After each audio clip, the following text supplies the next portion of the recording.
I let that one problem, ironically enough, stop me from so many. I feel like this is the cheesiest tagline for your show, but I let that one major problem get in the way of so much other profit. When you're solving the city's problems, when you're solving the issues that they have in their community, they're gonna bend rules for you and do things for you that they might not do for other people because you're solving their problem. We were at the highest leverage point I've ever been when they announced and I had a clear plan out, but when they announced it, I had a 6-month pregnant wife. My dream house was being built and didn't look like it was going to be done in time. Our house had already sold. We were homeless for 2 weeks. I think I had over 20 properties and I was homeless for 2 weeks. It was the most ridiculous thing I've ever seen. Problems are what? Problems are profits! What is up, YouTube? Matt McKeever here, and we've got another sneak peek of the Problems or Profits podcast. So if you guys haven't checked it out yet already, this is a new podcast I'm bringing to you with my co-host, Rebecca. It's all about just the philosophy of problems or profits. If you guys haven't noticed, we're kind of obsessed with it around here. It's an entire life philosophy in our opinion, and today we're going to be catching up with Kyle Ford and just hearing how he turns problems into profits and how he's made the most of the hand he's been dealt. Like, how did you end up being a serial real estate investor, having the mortgage broker business, teaching, educating people yourself? How did you land here? Yeah, so I would say out of high school, a lot of my friends were going to college and university. I went to college for 6 weeks, and I remember them telling me that if you leave college, your starting wage, from this program should be $45,000. And after 3 years, you should be able to get to $70,000. Well, I was working full-time at a major electronics retailer at that time, and I was making $50,000 a year when I was 18 selling TVs. I took a pay cut to go to college.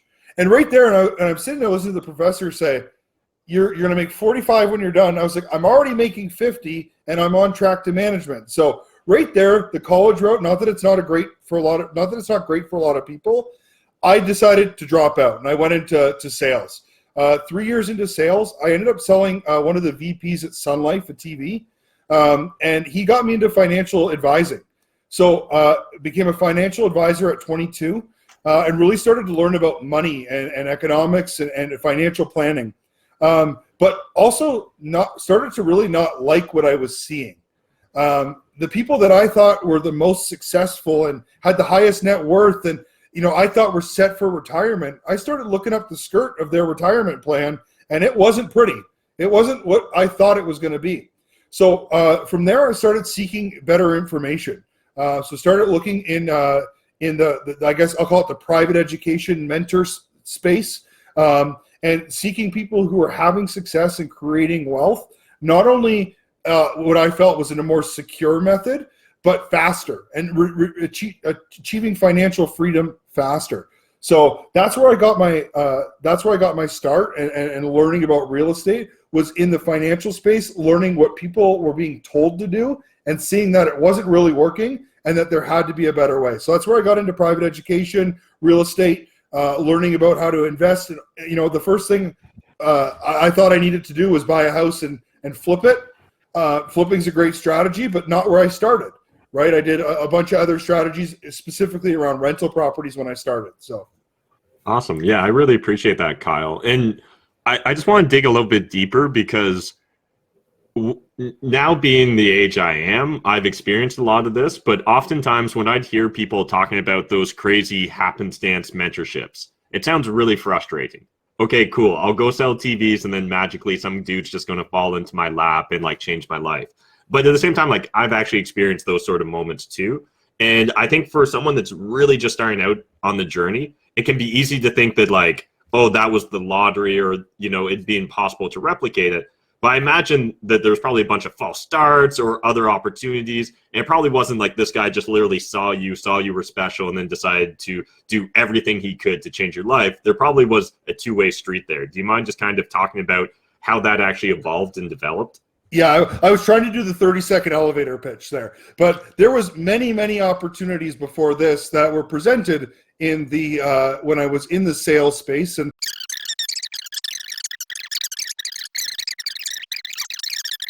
so, Kyle, kind of taking this in a different direction, I'd love to just explore, you've had a few different iterations of the salesperson role or job, going from, the electronics to then the financial instruments and investments to then kind of mortgages, and then kind of as a real estate investor, we're always investing or selling ourselves as well.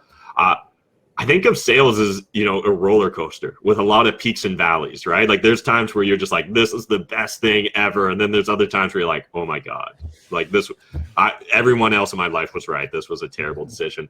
I'd love it if you could share with us maybe some of the peaks and valleys you've experienced on that roller coaster of sales. Yeah, I'm 30. I turned 31 in a couple weeks here, and I've been on commission since I was 15. I did sporting goods before electronics, so it's been since I was 15 years old. One of the first guys that taught me in sales used to say, "You want to have more good days than bad days, and more bad days than quit days." Right. So that's good. As financial advising was a perfect example of that. There's days you go from earning a $30,000 paycheck to not eating for 60 to 90 days.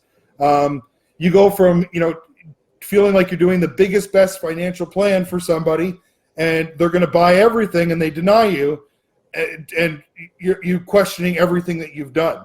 So consistency is so important in sales. Stick with it.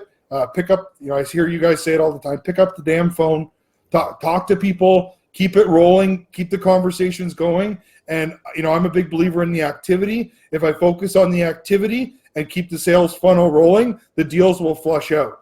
I get some of my new agents on my mortgage team, and they're like, well, I got this deal closing in 2 weeks. I'm going to make this, I'm going to make that. And they're so fixated on that. I was like, who have you called today? Well, I got the deal closing in 2 weeks. Okay, well, 2 weeks after that, how are you eating? Because we need to make that activity today is going to dictate that paycheck coming after the next one. So you got to keep the funnel rolling. And at the end of the day, we're going to give some good advice. I mean, the people that love you the most sometimes take the brunt of your bad days. So make sure, it can be tough as a commission salesperson. So, love the people around you, decompress after work and take care of your family and make sure that try not to let that bad sales day affect your family and your life at home. So. Mm-hmm. And so I definitely like that little saying about more good days than bad and more bad than quit.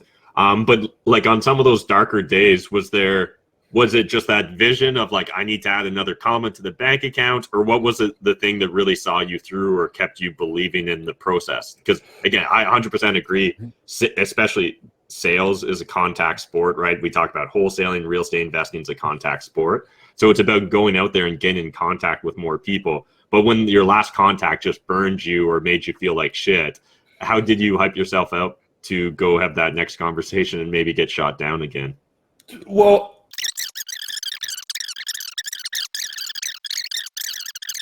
do you have any stories that come to mind where maybe someone from the audience could relate to a blunder or, one of those tough moments that you were able to ultimately turn into a positive outcome?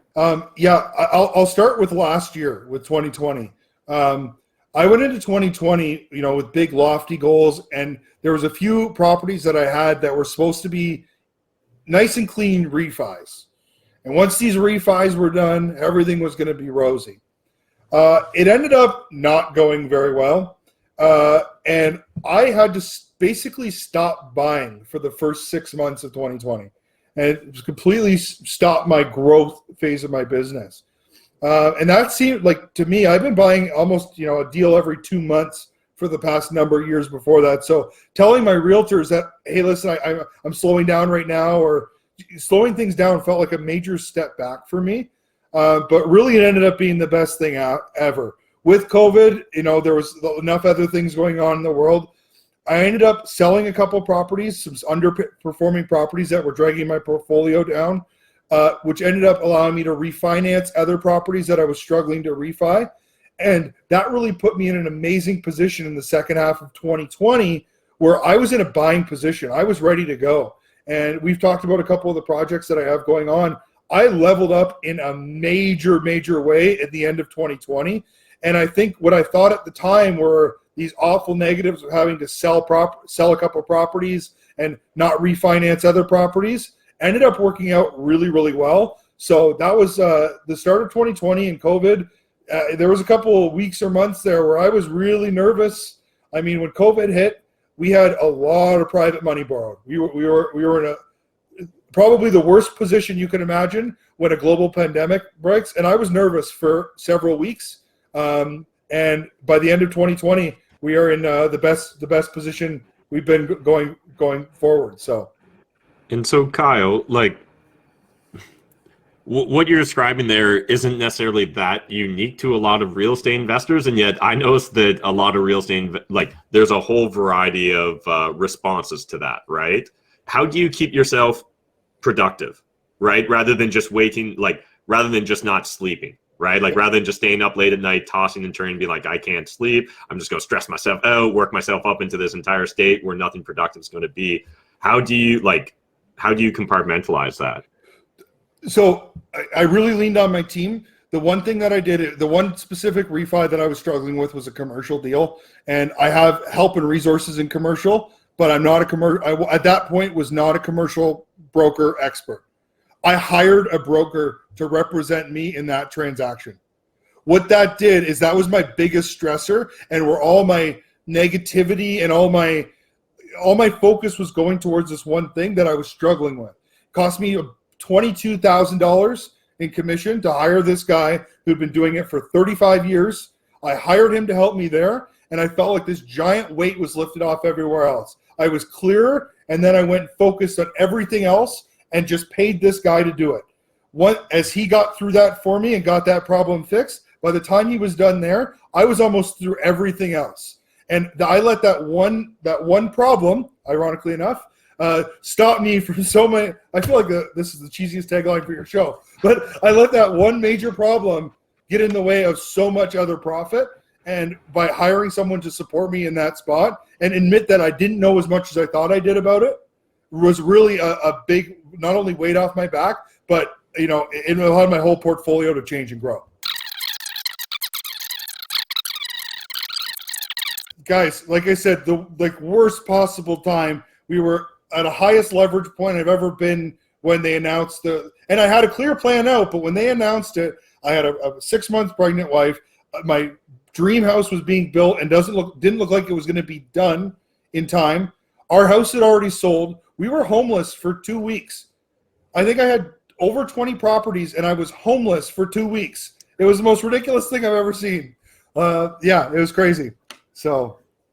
All right, if you guys enjoyed that with Kyle Ford, make sure you jump over and subscribe to the Problems or Profits podcast, whether it's on Apple, Stitcher, wherever you grab your podcast. Just want you guys to go grab it. Leave us a 5-star rating and a written review. It would really mean a lot. If you're watching this right when it comes out, please download all the episodes as well. That really helps us with the algorithm, and I appreciate it, guys.